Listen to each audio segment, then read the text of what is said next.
And when it comes to North Americans, magnesium, as far as minerals, is front and center, number one as a thing.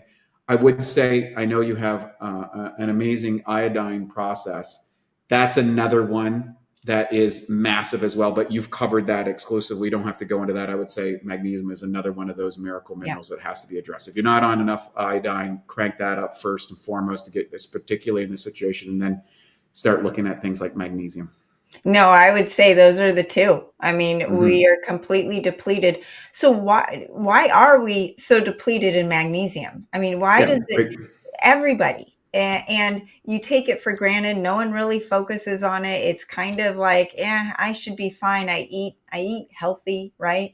Why are we not getting enough magnesium? You know, I went on this quest myself because as many people might not be, or some people might not be aware, is about 8 or 9 years ago, I had my own crisis around magnesium, in that I was, a serial entrepreneur. I was running 3 companies at once, living in a foreign jurisdiction under a suboptimal condition, I would say, not sleeping very well, relying on, caffeine and stuff to keep myself going, to keep on the function, high stress environment. My hormonal cascade crashed. Okay. I hooked my brain up to an EEG. I was losing all my short-term memory. Right? And I was like, I have good memory. And I was like, oh my God, what's going on? I can't, I'm walking into a room, can't remember what I walked into the room for. I was like, this is not good.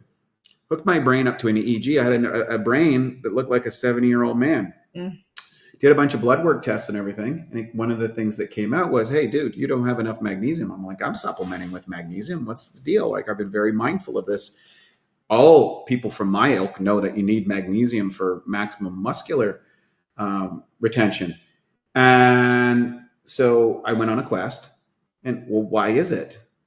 Well, a couple of things that happened. One, a person genetically may have suboptimal methylation cycles that they can't absorb magnesium. That's number one. Number two, turns out you can't get enough magnesium in your diet. And that's because when we went to conventional farming, we used to cycle the farms. Right. You do 7 years of cycling, and you would grow different crops that different mineral groups. And then 1 year you would grow hemp and plow that into the soil to reconstitute that, to get the mineral, or maybe you put a little bit of rocks in there, and the fermentation that would happen between the fulvic acid and the plant or probiotics, the soil probiotics would actually make bioavailable minerals available to you. Like my parents would use manure, and they put tailings in there, and then they have 1 year where you leave it empty, and then it would reconstitute the soil, and then you go through that crop rotation again.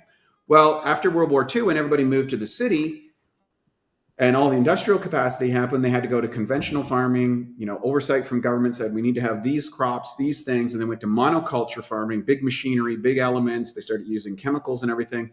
This stripped the soil out of a lot of elements, but magnesium being a critical element.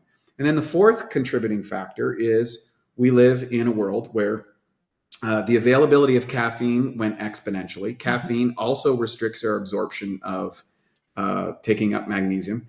We started putting ourselves in high electromagnetic areas, which means there's good evidence to suggest that we need more magnesium in those environments, because the electromagnetic frequency is putting a contractive pressure inside the cellular environment. And there's also a genetic variability as to how tolerant you are to these things like the phones and the Wi-Fi and all that sort of stuff.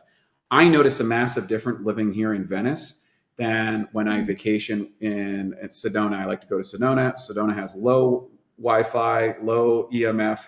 Here it's super high. I notice a massive difference in my sleep and my requirements for magnesium to feel and go my best, and I can check it on all stuff. So those are the elements that are happening. And so what happened to me, and then we went out and got all these different magnesiums.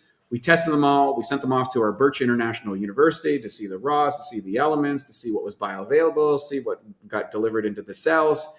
Turns out that there's no one strain that outperforms everyone else. You're better off taking a plethora of the right magnesiums, and the right magnesiums relate to the bonds. So you'll see magnesium malate or orate or oxide or whatever. All it means is how that molecule is bonded.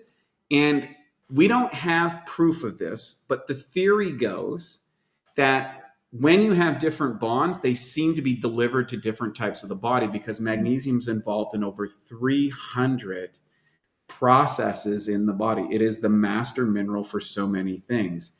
And if you don't have enough of it, and especially as you get into suboptimal hormonal situations, the ladies listening to this podcast says, Bango, you're more susceptible to its downstream or negative effects by